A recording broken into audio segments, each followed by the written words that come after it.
Hello, everybody, and welcome to WAGMI with iToken. Today, I have with me three special guests to talk to you about NFTs and the metaverse. So, we will cover what is going on in the NFT space right now and how our projection is like for the future. So, let me just introduce our guests to you. We have Adomas from D-Race. Adomas from D-Race. It's a NFT project about horses where each one of you can own your horse and you can breed them and then you can race them. Next, we have Doctor. Next, we have Mark from USM, United States of Mars. It's a metaverse project. And after that, we have Dr. Whitney, who will be representing Jazz DID.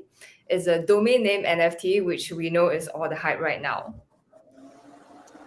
So, and of course, I, your host, am from iToken Wallet. So please download iToken Wallet mobile app from the App Store or the Play Store and import your crypto BSC address because we are going to play a game in this session. So this session will last 1 hour long, and we're going to be discussing about 9 or 10 questions. And in between each every few questions, I will be dropping some secret magic words.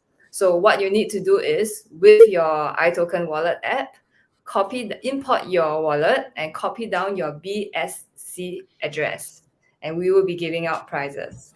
So every now and then, I will drop a magic word. You have to type in the live chat box the magic word plus your BSC wallet address.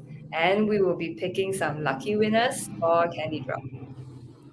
And just to repeat, this will be a casual session today.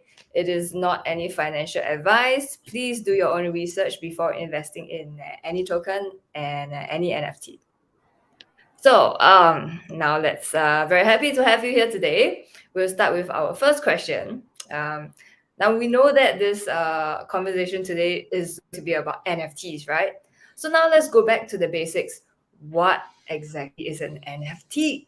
So my question to my guests here today is, how would you explain in your own words without technical jargon to your grandma or your grandpa what is an NFT?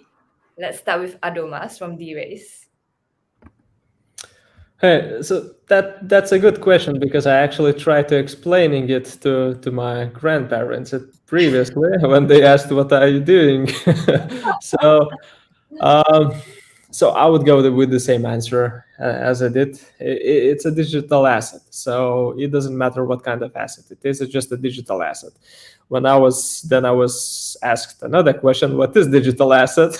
So I had to explain that as well. So it's like the things which you own or have, but instead of having real version of it or physical version, you have a virtual version of it. So it's like, for example, the things which you see on TV. If you own one of these characters or something happening there, that would be a like digital asset or digital signature. I see. How about you, Mark? What would you say? Yeah, I would just say it's like an image, a digital image that can also act as an access pass, or in other words, just a virtual ticket, like what you would see like on a phone. I mean, NFTs have a lot of different utilities, depending on the project you have it for. But yeah, just the simplest way to explain it to someone that's not familiar with like crypto, just think of it as like a virtual image slash a ticket. That's the way I would explain it. Okay, and let's move on to Dr. Whitney. How would you explain to your grandma what is an NFT? Well, I agree with both Adamas and Mark, but what I would add is, the NFT is a record in the blockchain or in some sort of network which is global, and there are two properties which are crucial for any NFT. It has a creator or issuer, and it has an owner. So those two things at a minimum has to be as a property. So there are many more other applications and utilities what you can put on it. It can be a ticket, it can be a digital image, it can be a recording, anything. But the crucial part here that it is issued by somebody and it is owned by somebody. And Okay. in short, yeah. I see. That is a very detailed answer indeed. I hope our users will understand what exactly is an NFT today and that they will be able to follow us for the rest of our conversation. Now, although I asked you to explain NFTs to grandmothers, not every grandmother or grandfather does not know what an NFT is. Some of them, like for example, Mr. Anthony Hopkins here, who is 85 years old, he just launched his own NFT collection and it sold out in 7 minutes in OpenSea. So yeah, just to share with the audience. So let's move on to our second question. What is your general thoughts on how the NFT scene has evolved from the old days of pixel JPEGs? I'm sure everybody is familiar with CryptoPunks, pixel JPEGs, and Monkey JPEGs, which is a Bored Ape Yacht Club. How has it evolved from the initial beginning to today? Now let me show you an example. So you see, let's take a look at Eminem. He bought this Bored Ape for about 450,000, and right now the value is 140,000. The general consensus is that crypto is dying, NFT is dying, blah blah blah. But yet again, some people remain very confident about it. What would you say, Adumas? Yeah, I mean, the whole involvement of NFTs, I mean, it started just as or just the first application was just as a pictures. But I every day see real and more real life world application for them. Ticketing services started using NFTs as the IDs, as just, cheap and easy and just probably really hard way to counterfeit or just tickets, banking, the discount codes. I mean, that's, I would say, after a while people realize the real just application of them, and just it keeps evolving and evolving. So it's been quite all right. So yeah, it just keeps increasing. So I think in next 5 years we're gonna see way and more different applications, which we're still not seeing today. I think so. I do agree with you that NFTs is still in the beginning and there's still a long way. Every project and every industry has to start from somewhere and eventually it will evolve and grow. And I do see the potential in this. How about you, Mark? Yeah, I agree with Adamas about the ticketing services and the increased utility for NFTs. It almost reminds me of like how back in the day they had back on Bitcoin Talk they used to release cryptocurrencies and they were all just like copies of each other. So it was like a copy of Bitcoin and like Dark Coin, Ethereum coin. Remember, just like pretty much copies. And what they did was it changed up a little the algorithm. Instead of like SHA-256, they just added like different proof of work algorithms to make it more gimmicky. The same thing with NFTs and profile pictures. Now they're just like trying to add. It's like almost the same thing, but they just change it a little bit. And as the space starts to evolve, now there's more utility to different NFTs. One of my personal favorites is like the virtual real estate for other deed, decentralized and sandbox, also ticketing services. Now it's more like an access pass, and even some games like play to earn games like Alien World are starting to use NFTs as tools, actual mining tools within games. So I think the utility is definitely going to continue expanding, and we're going to keep finding new ways to utilize like the whole concept of the non-fungible assets.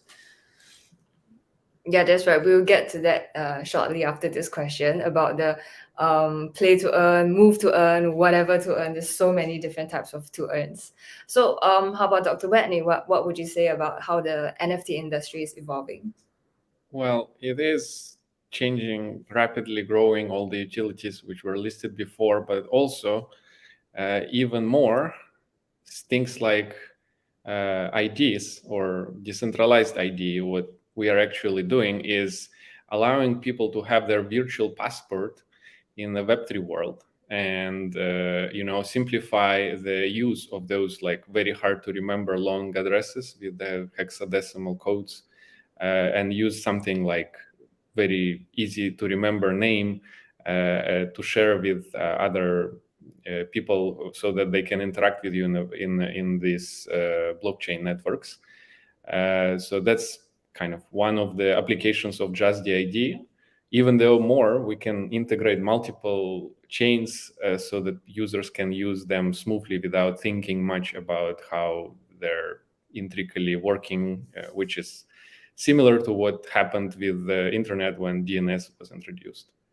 So this Yeah, is yeah, that's very interesting. I do see that this is the how the way the industry is evolving. So within NFTs, there's different types of NFTs. So first there was the PFPs, and then the copycats died out, and then eventually only the strong ones remain.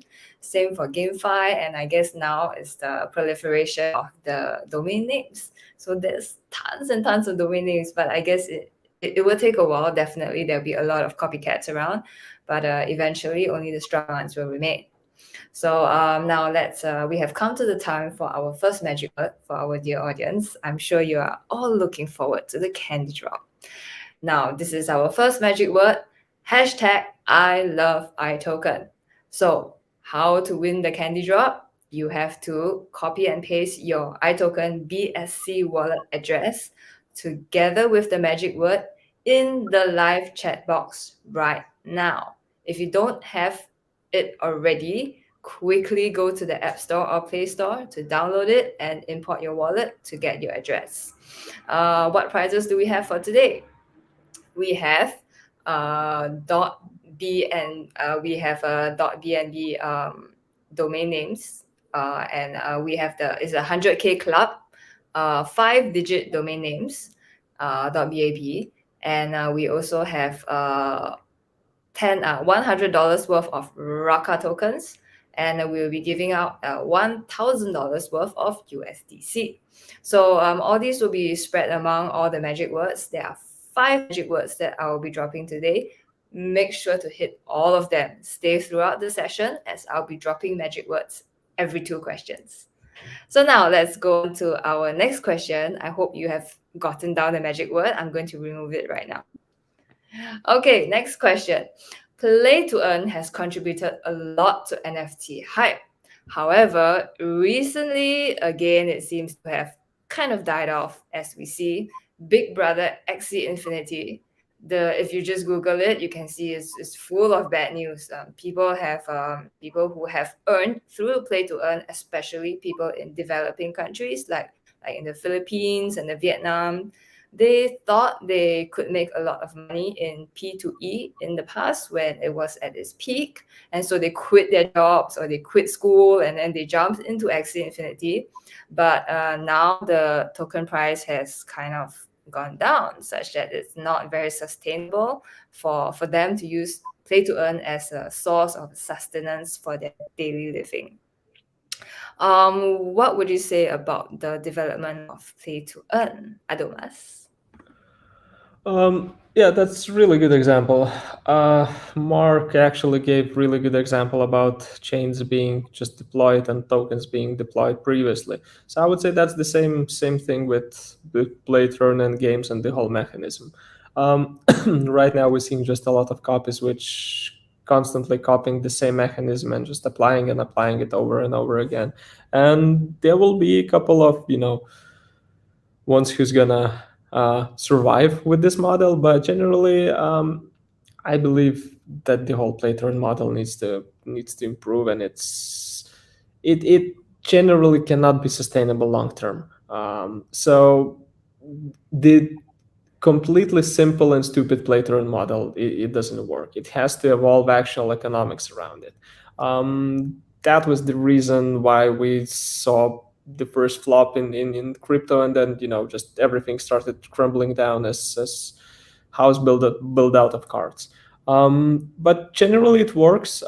We've seen it with games previously, which do not run on Web3. So there are plenty of online multiplayer games who have really good economics. Unfortunately, NFTs and crypto are not involved in it, but it's been running for 5, 10, some games even 15 years, and just these economics still work. So I believe maybe these economics are not so rewarding as we would like them to be, or we used to be just seeing examples from the last year, but they work. And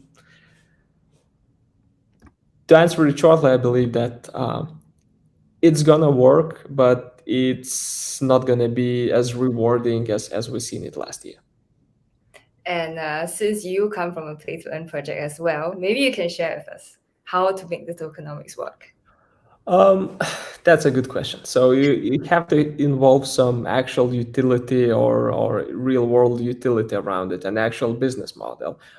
Business model cannot only sustain from growing user base, because eventually at some points you're reaching the user base peak, which like in all, like cryptocurrency charts, all charts, it just, even if it's still coming up, it just comes in waves, and you're just reaching certain peaks of the user base, then you see a decline, then you're changing something or just improving your model or just the whole gameplay, and you see peak again. But in order to, this is why actual working business model around it is needed.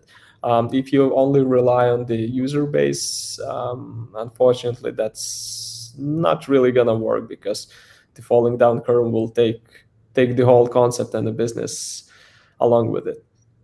I see. How about Mark? Is there a P to earn element in USM?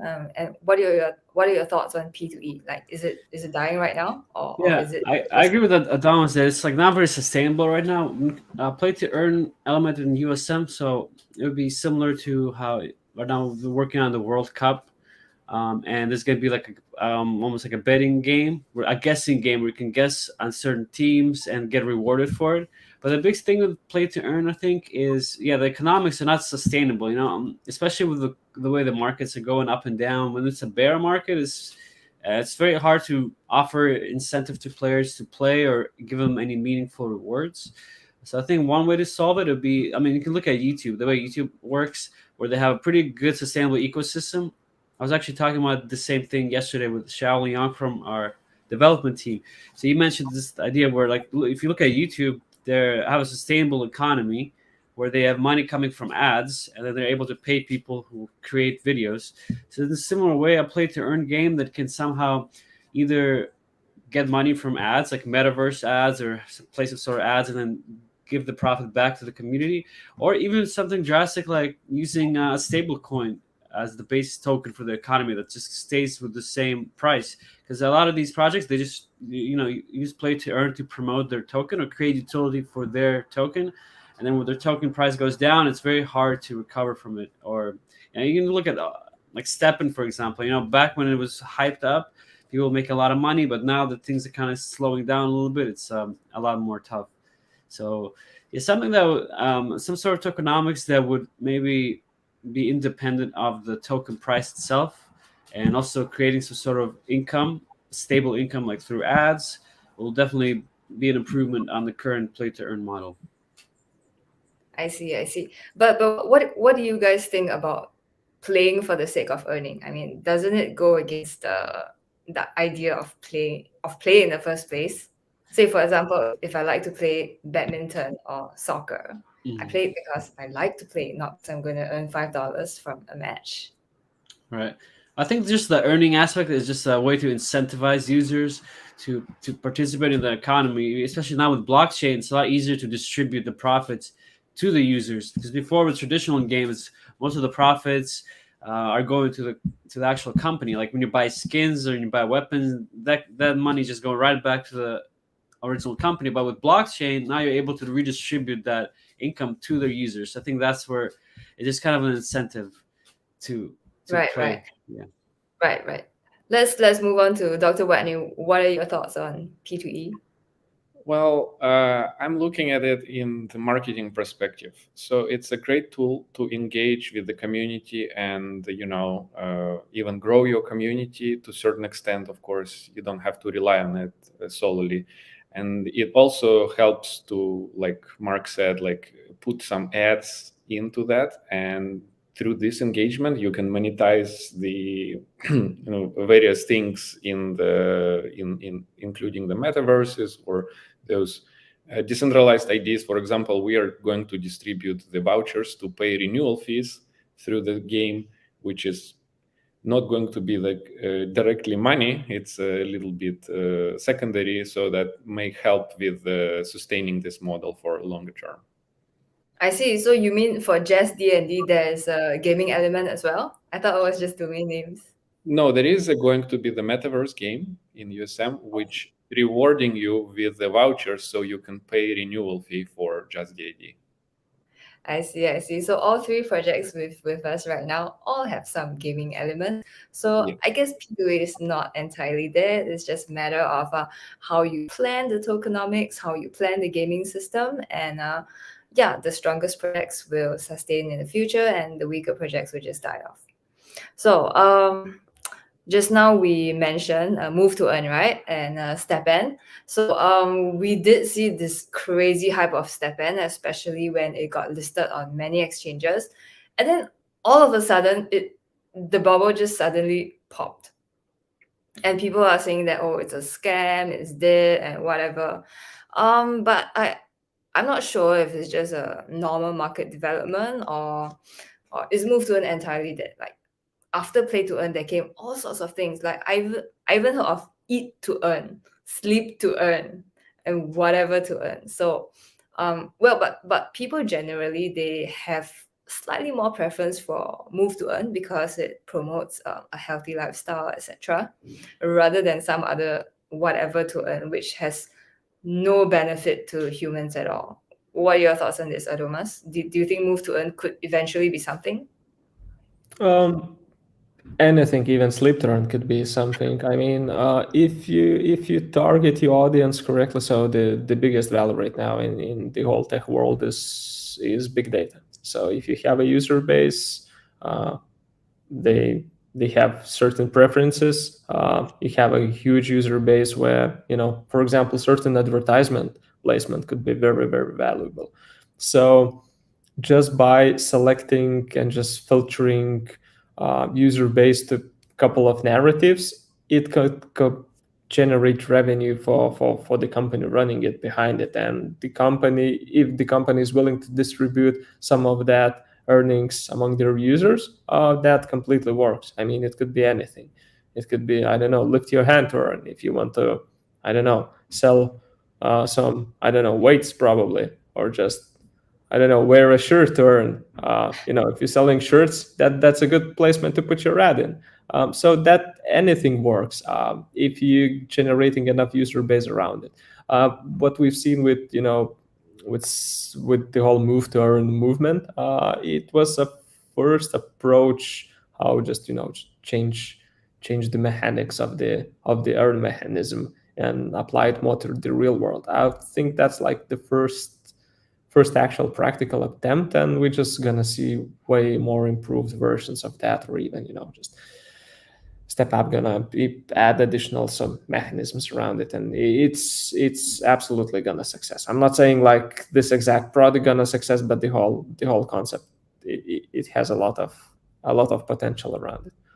I see. So what you're saying is that it doesn't matter what to earn it is, as long as the team is strong, genuine, and sincere, and there's a strong community behind it, anything can be made into a success.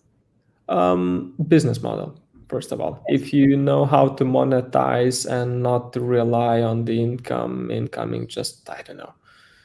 If you know how to correctly monetize your community and make a business outside of your community, with that community or without it, that's perfect. I mean, then it's like business 101 for anything. How about Mark? I think your USM is so cool. It has lots of potential. Like Mark Zuckerberg is really into AR and VR right now, and that is like your USM, right? You could wear those like cool head glasses and then do some move to earn stuff. What do you think? Yeah, I think the metaverse is definitely like still very young. I mean, there's a lot of because there's a lot of ups and downs. I mean, now if you're reading about the metaverse, a lot of negative news coming up about it, but it's like still the technology is still early, And the metaverse, I mean, we already had video games. It's just a way of like marrying the blockchain aspect of it to the actual, 3D virtual reality. Not even virtual reality, just like a virtual world that players can experience. And just because it's a blockchain, because we're trying to utilize blockchain technology, then it's almost like taking a few steps backwards. That's why like the Decentraland looks like almost like a version of Minecraft, and the sandbox is still very early. Just still the technology is still very very early, I feel like, but there's definitely a lot of potential, and especially with just like the idea of living in the virtual metaverse, it's very appealing to like the new generation. I mean, on Twitch, for example, they have one of the most popular games is like the GTA RP role playing server, and people are making thousands of dollars just playing the server and like role playing. So it's a similar way of metaverse. That's what they're trying to achieve in the long term, but it's still very early development costs, and just that most developers aren't really too familiar with blockchain yet. So it's still a learning experience for everybody. But I think the potential is definitely there. I mean, Mark Zuckerberg, he pivoted his whole billion-dollar company into the metaverse. So I definitely think there's something there, and there's going to be a lot of detractors and people that don't agree with the metaverse. I think it's a little dumb. I mean, even my parents are someone that's, let's say, they're open to investing in cryptocurrency, but when I tell them about virtual real estate, they just laugh. Why would you even do that? But things like that. It's like when people at first they laugh at it, but next thing they're like, "Oh, I wish I was early at the party." So I think there's definitely a lot of opportunity there. Right. Okay, so Dr. Benny, what do you think? Play to earn, move to earn, or do you think people should just go to McDonald's and work to earn? Well, again, as I said, it's a great marketing tool essentially, and you have to like utilize it in a way that you know how the revenue will be coming in. So you can come up with, as Adamas said, like with anything you do, and you can put the pitches in it, and like some brands build a partnership with them, distribute their product, and they will be happy to work with you as your like interactive advertisement is one of the most effective ways to like promote the product. So that's a great tool for everyone. It's just you have to be smart about how to use it, and don't let it go like out of control like many of early projects did, and then this wave of rapid growth ended drastically. So that's what you have to be. You have to keep the balance all the time, and just don't think about it as a magic recipe for like making profit from nothing. Yeah, it has to be like realistic, and it has to be made with particular like like ideas. When you have a certain product you want to push to the people, that's one of the greatest tools right now, and it has a lot of potential. We have to embrace it and hope that some companies will come up with sustainable ways of keeping this for everyone, so everyone is happy. That's right. Just like Adomas mentioned previously, it's all your business model. As long as it's honest, respectable, sustainable, and I'm sure you do a good job. I mean, why not? And move to earn is pretty good. We even have big companies like Nike and Adidas pouring big money into it. And not to mention with the medical sector, that could grow even further. So now we have come to our magic word number 2, hashtag DIDNFT. For those who do not know, DID stands for Decentralized ID, which is the rage right now, domain names. It started with .eth with the ENS project, but now we have seen so many of them, like .bsc, .bnb, .bab, .ftm, whatever, just so many of it. So anyway, type in the magic word, hashtag DIDNFT together with your BSC wallet address of iToken. Type it in the live chat right now to stand to win some CANDYDROP.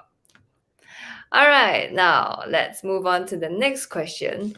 From what we have discussed previously about the evolution of NFTs from PFPs until what we have today, if you have followed the NFT news, there seems to be a lot of hate and a lot of love for PFP NFTs.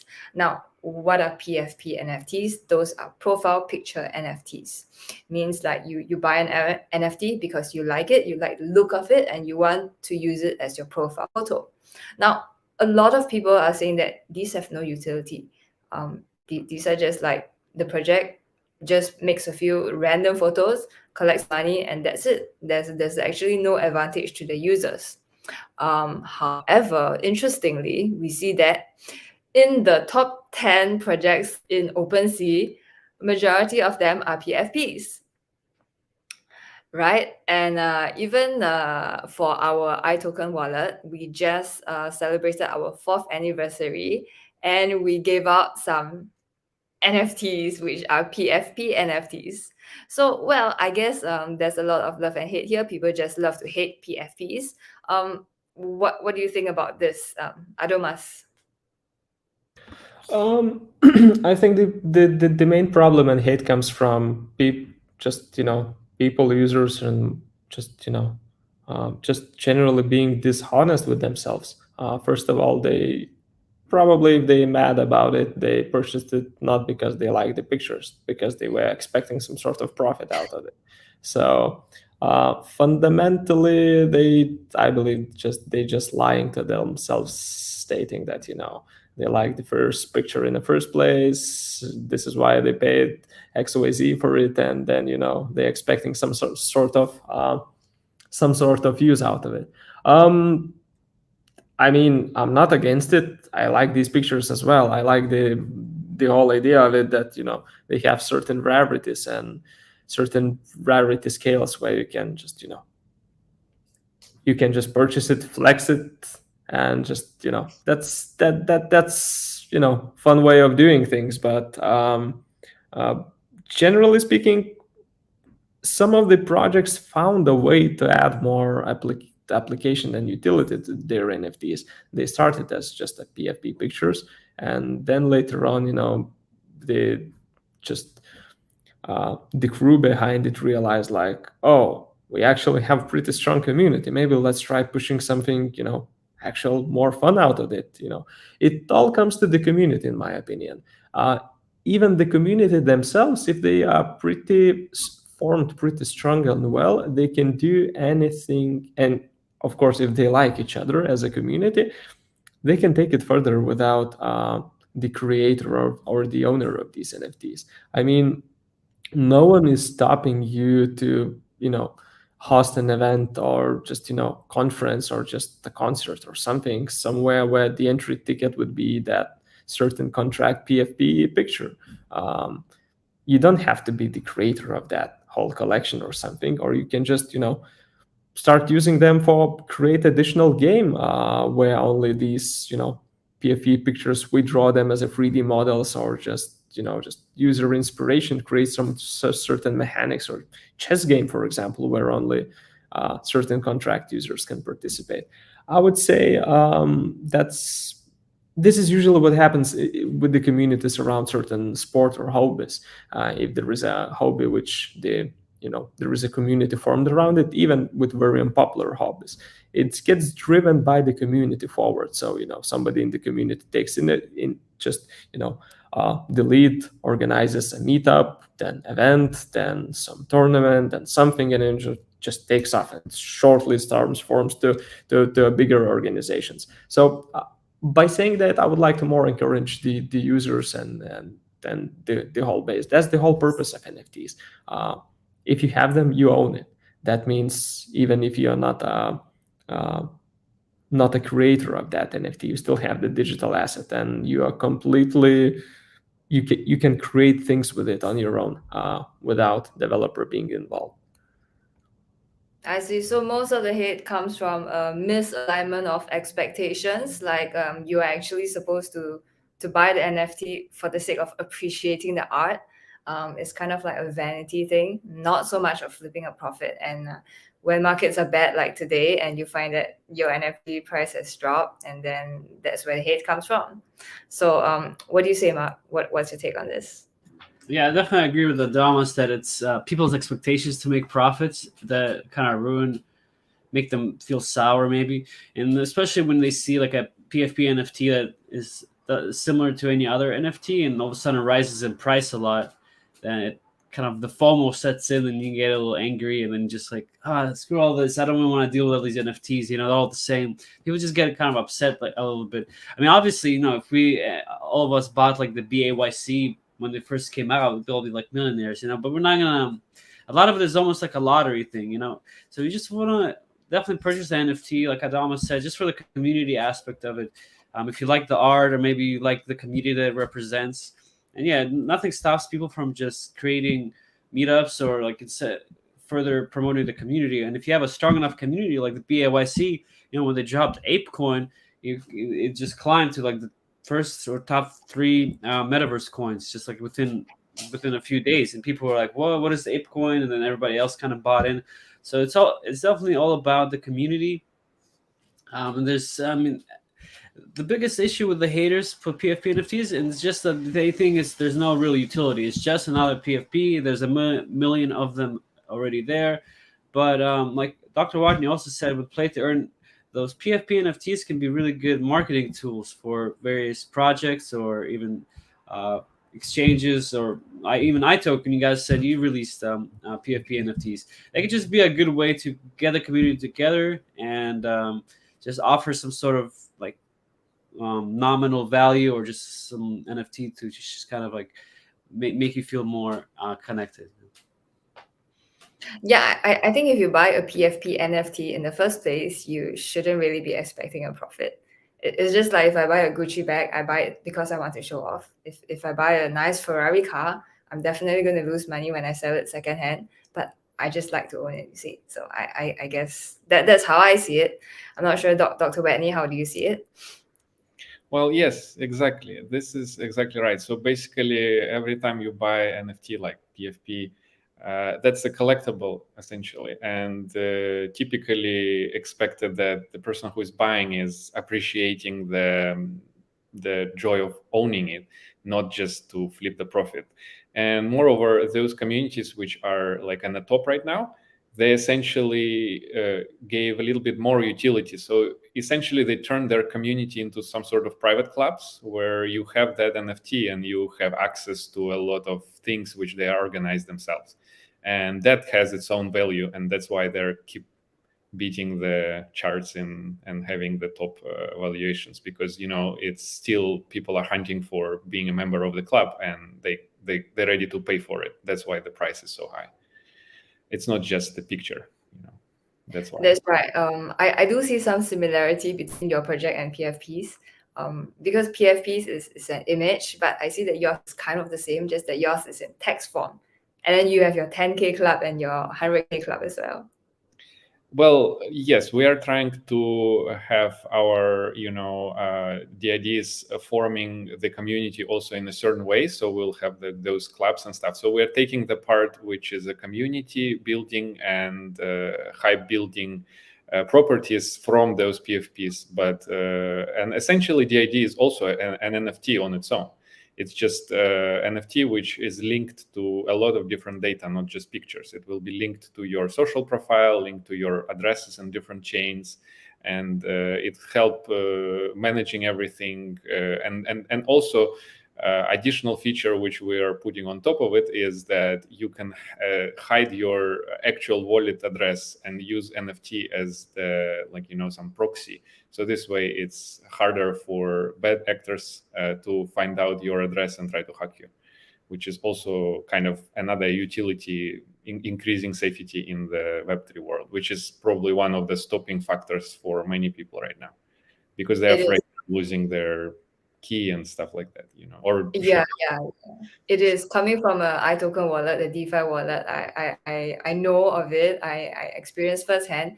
A lot of people get their assets stolen and compromised, and they're really very very afraid. So that is definitely what you say is true. So back to Adomas. With regard to your community, specifically to D-Race, do you observe people getting involved in NFTs? Like, do they buy a horse to flip a profit, or just because they like to own it? They just, like Digimon in the old days, they like to breed it. They like to own a Tamagotchi, a horse.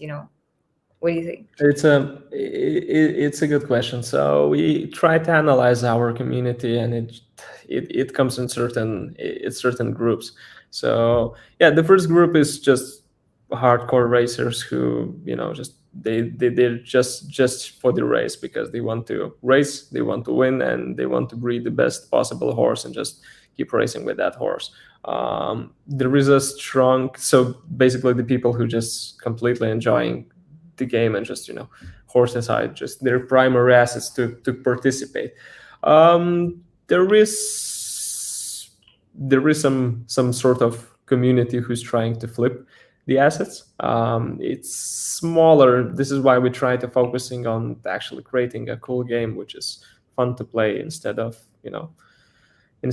focusing on not so important aspects of it. And yeah, there is a third wave of the community who's looking always in some sort of additional ways of earning some sort of profit or some sort of outcome with their NFTs. Either it would be by just breeding and selling the offsprings, or just flipping them. So I would say our community is pretty mixed in that case, but I'm glad that the majority of them is focused on racing. We also have a PFP collection which is called the Jockey Club. So that's horse avatars. We released it just for for single condition, basically, almost a year ago, or even more than a year ago. Can't remember. It was accessing just small community where additional horse sales and just everything would be presented ahead of the time before reaching the rest. And actually that collection is doing pretty well. Along the way we added additional utility to it. So right now we're just gonna distribute one of our hippodromes to the Jockey Club avatar owners. But yeah, it works as a closed community. They have their own things, their own thoughts, and it's a really good way just taking a peek what they are chatting about.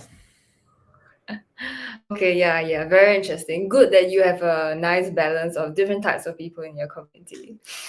How about you, Mark? What did you say about your community specifically?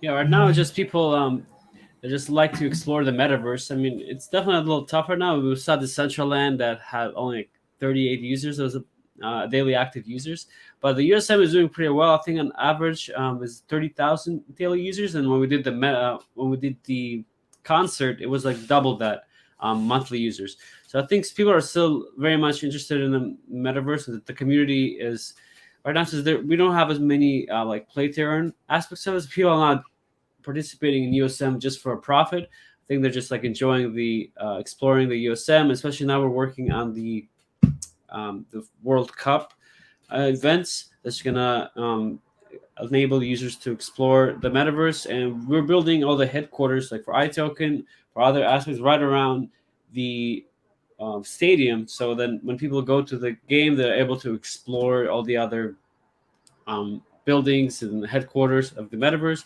So I think people are very much still looking for new projects and like exploring the various aspects of different projects. So the community is still very young, but the potential is definitely there. That's cool. I think for lands it's not so attractive for people who want to flip a profit, because to buy a land you need a quite substantial profit. As to gaming avatars, maybe just $5 or $10. But to buy a big piece of land, it is quite a substantial investment for the average man on the street. Yeah, I agree. There's especially now, to buy land is I mean, at the peak it was about 10,000 for Decentraland, the Sandbox, and the other deed. It was about $10,000 for a piece of land, which I thought was a lot now. But even today, at the bear market, a piece of land costs about $1,500 to $2,200. It's still quite a bit for especially someone who is just getting into investing into cryptocurrencies. And you know, the way the bear market is going, things could go even lower. But I think overall, it's still. I mean, prices are 90% down. I've been thinking about buying virtual land and like other deed for the longest time, but I'm just kind of putting it off. It just depends on how much risk you're willing to take. Depends on what you believe in. But I think virtual real estate is definitely a good investment because it's something tangible. It's something you can do something with. If you buy a plot of land in Decentraland, for example, you can actually do something. You can either monetize it, or you can promote a project, or you can, you know, build whatever you want using your creative skills to do something, rather than just buying a token and just holding on to it and praying that you'll make a profit. You know, so you have a. It's like actually, it's like real estate. You know, when you buy something, you have a little something more tangible. So it's a little more incentivizing to invest in my opinion. I see. Now, moving on to Dr. Watney, domain names. Now, for domain names, there's definitely avenue for flipping a profit. Many people know, even for internet, there are squatters of domain names. So what people do is that they think what domain name is going to be hyped. Like maybe I'm going to buy a Nike domain name or Gucci domain name, and they think that they're going to hold it and hold the company ransom to flip a big profit. What do you think? Like, what do you see in your community? Indeed, there are people like that. They're trying to buy some rare name or something they think in the future will be like a lot of value in it, and you know, like with different companies and stuff. But it's not only that. Like community, they see that your name is like you can actually have the name just for the sake of you know, use of it. You can utilize it to the full potential, and they're not expensive. They're not as expensive as like land in the metaverse. You can get one for not as much. I mean, and also the value of it is practically determined by the how much somebody else would want it. So that's the hype, and that's the how some people want to monetize the idea of like owning particular domain name, obviously. Yeah, so there is both kinds, those who are trying to flip the profit and those who are like going for the sake of using it for themselves, which is, I mean, it's expected. And with domain names, it's always, as you mentioned, it's always a lot of, you know, like potential for grabbing some particular name, which is later might be very, very lucrative for some other entity, company, some other person or whatever. And then, yeah, like definitely there is a way to make a profit. It's kind of doesn't look very nice, but that it is what it is. And sometimes when there is a like real value behind it, definitely somebody is going to cash out for getting it. Yeah. And the system is designed in a way similar to the domain name, so anybody can grab any name essentially. I mean, whatever is open to public, and then later on, when the company is realizing that they need that name, they will have to kind of chase after it. There is no other way to get that name back. I think this idea worked when there was only ENS, when there was only domain name.eth. So if, like, say, I'm Nike, I probably want to buy it. But if there is now able to have Nike.bsa, Nike.bnb, Nike. Whatever, I can't possibly be buying like all 1,000 variations of it. So that strategy might not work. That's my opinion. Well, yeah, of course, you might like there are different aspects to that. Like if there is a company which wants to have their name like blocked, like whatever the most of the companies doing, they're buying all the names which are similar to their company name as well. Like they're buying a bulk of names. It's probably kind of I'm not seeing that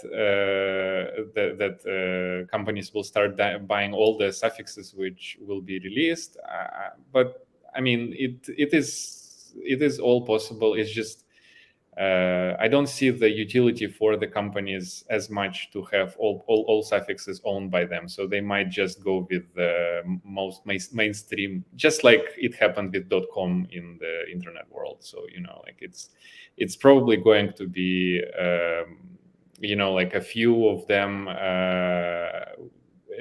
And also like we are trying to make those suffixes bound to particular communities. So we have like .bab, for example, as for BNB community, and I think it depends on what your target is. So if you're targeting that particular community, you just own that name. If you have that name with another suffix, it's probably not as valuable because there are different community behind there. So it's not necessary to buy all of them. Just what I'm trying to say. You just need the one where your target audience is. That's what you want to have, and it Whichever makes, is relevant to your business. yeah, it makes a lot of difference which particular suffix you use. So that's like different kind of. Sure. Okay, moving on to our next magic word. Our next magic word is land NFT. So now moving the conversation forward to land NFTs. The next question would be, why would a non-technical business want to have metaverse land NFT? Like we have seen several big name purchases, especially in the sandbox. For example, Samsung, Gucci, Time Magazine, HSBC. All these people have nothing to do with tech, and even if they have, it's very little. There's basically no overlap for crypto. They have no business in crypto or tech. Why would they want to have a metaverse land? We'll start with you, Adomas. I think you have some hippodromes. Does that count as metaverse land as well? It's close to it, I would say, but it's close to it, but it has additional meanings to it. But yeah, generally speaking, I believe these companies just see the opportunity that no one is doubting that the metaverse, the whole concept, will explode. So they just see the opportunity, just conquering the advertising plot while they can acquire it. While they can acquire it, I would say like that. Because with the metaverse in general, I mean, I'm a gamer myself, so I've been playing computer games which have not been called metaverse, but completely serves the metaverse purpose for the last 15 years probably. So no one is doubting that's going to be the actual metaverse next big thing. So I think that's the main reason why they just just slowly acquiring advertisement space there. Mark, what do you say? Your project is entirely on metaverse. Then your take is very important. Yeah, I do think that with the metaverse, companies that have nothing to do with tech getting into the metaverse is just an option for marketing. So just a way to capture a larger community, to be part of the movement, to show their community that they're like forward looking. Samsung, I think Absolute Vodka had a metaverse with a partnership with Decentraland. Snoop Dogg with the Sandbox. They're just kind of trying to show that their investors, their shareholders, their supporters, that they're also forward looking, that they're on this metaverse hype train, rather than being left behind those companies that are doubting the metaverse. It's also a way to maybe choose a side, and like go with the flow. And biggest idea in my opinion is to show that they're forward-looking companies, they're accepting of change, and they're looking for like the next opportunity all the time. I think you have some big names as well, right? French Montana. Yeah, exactly. Yeah, French Montana as well. Yeah, he's one of the co-founders for Jazz DID actually as well. Right. Dr. Whitney, what would you say on many companies buying metaverse lands? Do you think more Yes. So I completely agree with what Mark said. It's definitely advertisement, but just to add to that, exactly, you see those articles published there, and so you need to give some food for media to that they can publish something about you. And this is the perfect way to create something they do, so that the news companies will go and write an article about it and spread the news along everywhere. So it's not only reaching to the community where those actual users of the metaverse, but also people who read news. They will read about it and they will like think about the company, like, oh yeah, this company is very progressive, they're moving forward, they're like getting involved with this new technologies and stuff like that. So like, and for somebody it might be first time they hear about Web3 through the articles like this. They read it about their favorite company that they're doing that, and they might be like interested in that. So that's all about this, like you do something so that you create some event or some activity which can be described, can be published in the news or something. So it's advertisement and marketing, essentially. That's what it is.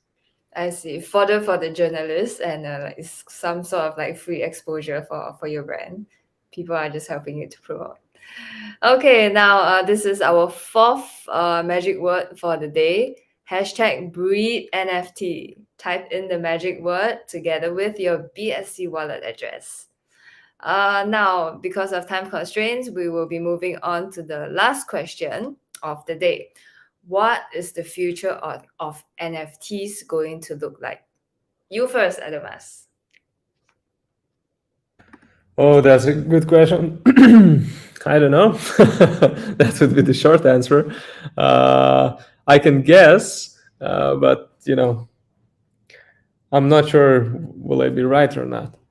Generally speaking, I believe it's just going to be implemented more and more. So every digital asset on computer games, audio tracks, just videos, pictures, tickets, you name it, everything. Every digital asset will have its own ID and will be directly or indirectly classified as a digital asset or NFT. I'm not really sure will that be on the chain or in more centralized of the chain solution, but I'm pretty sure that will be a way of identify each digital file or digital copy of something. I see. So you are saying in a sense, essentially, everything that is a non-digitized right now that does not have a digital ID will eventually move to being digitized. Whatever like property rights or your insurance or whatever will eventually move to the blockchain. Oh yeah, absolutely. That's a really good example which you mentioned. Agreements. That's a really good idea of just digitalize them, creating a single copy which cannot be duplicated. It cannot be easily counterfeit. That's one of the really good applications which you just mentioned. So here you go. This is a perfect example from you. Agreements, which I think will turn into NFT shortly. Which reminds me of this article that I saw about soulbound tokens. When you talk about agreements and identity, even Binance has hopped onto it with the Binance account bound tokens. So I guess perhaps that's the way the future of NFTs might be moving. What about you, Mark? What do you say? Yeah, I do agree with Adamas that we're just going to have more utilities for the NFTs, and there more things going to be digitized. I think nobody can really predict the future, so I guess we're just going to guess. But I think big data and NFTs might have a little bit more of an intricate relationship in the future. Because right now, turning, let's say, a concert ticket into an NFT, it is possible and does make sense, but is it really necessary? Because you just go to Ticketmaster, buy a ticket. It doesn't need to be an NFT. It's like just a QR code. But some things like big data, for example, or even like in soulbound assets like university degrees or insurance agreements, there could be some benefit to having it into an NFT because you don't have to deal with, I guess, it's more automated system, so you don't really have to deal with humans if something goes wrong. You want it to be more of a solid process, so maybe like recovering your agreement or looking or verifying your agreement. So maybe like real estate can get into NFTs a little more. But I do think the future of NFTs is just going to be more unique utilities that enable users to a more seamless process of utilizing like agreements or assets or stuff like that.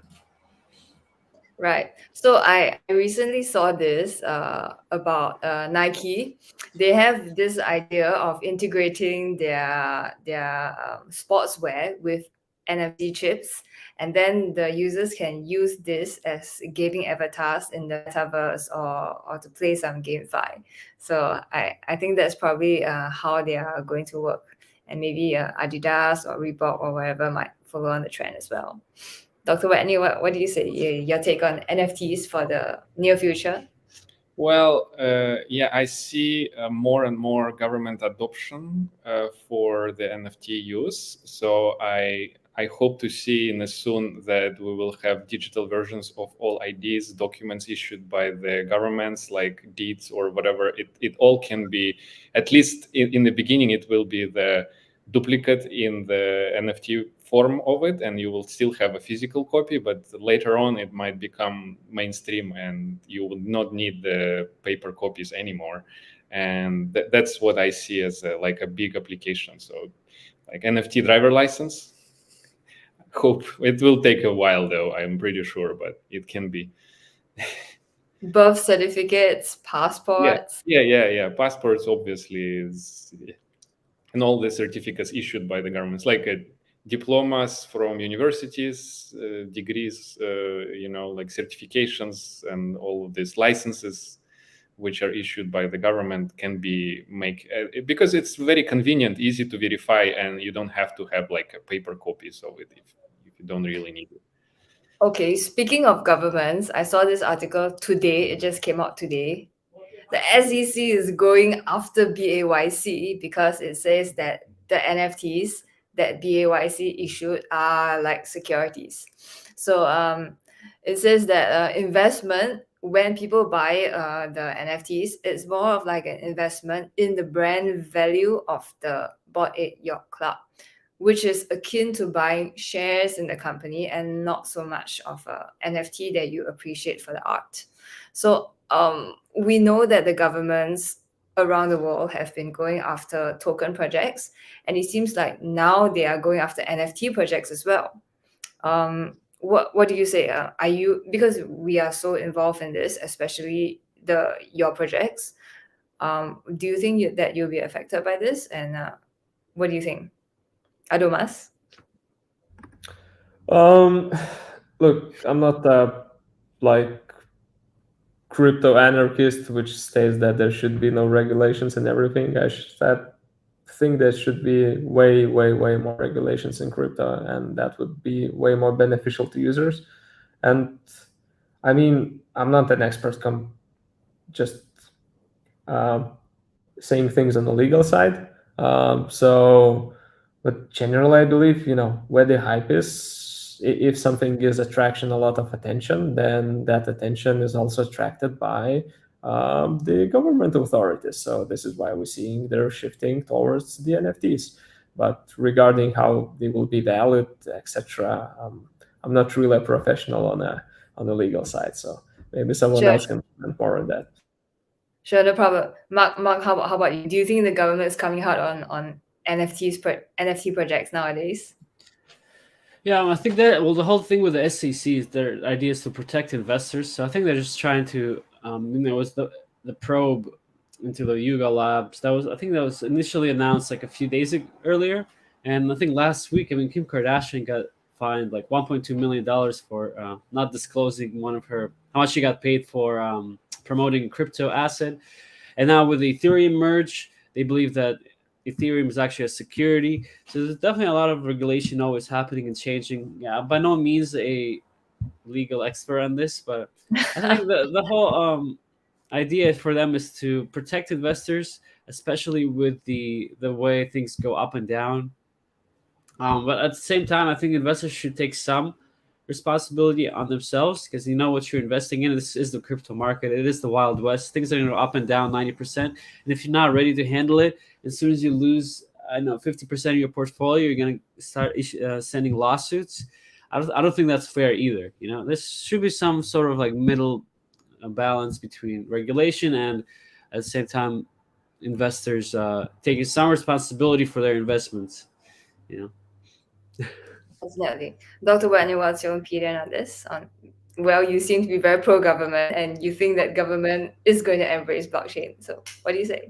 I mean, I'm talking about using the technology itself. I'm not talking about speculative price. Obviously, like government is trying to be very protective about these assets, and like when there are institutional investors coming into the game, obviously there will be a lot of scrutiny related to the like the how your kind of your asset has to evaluate, and it doesn't like they give some like security to in a sense of like not losing the value. And obviously when the cryptocurrency taps into this kind of environment, government is going to step in, and as Mark mentioned, they will try to protect the investors and investments a little bit more. So like just like with the stocks, like there are penny stocks which have no regulations whatsoever, and they're reputable stocks. So the same thing here is going to happen. Probably some of the NFTs and cryptocurrencies will be kind of graded as a security because they're more kind of stable and more more reliable in a sense with the prior history, just like like reputable stocks in the stock market. And there will be some cryptocurrencies which will be Wild West. There will be no regulations, but obviously those will not attract those institutional investors into them at least at some point.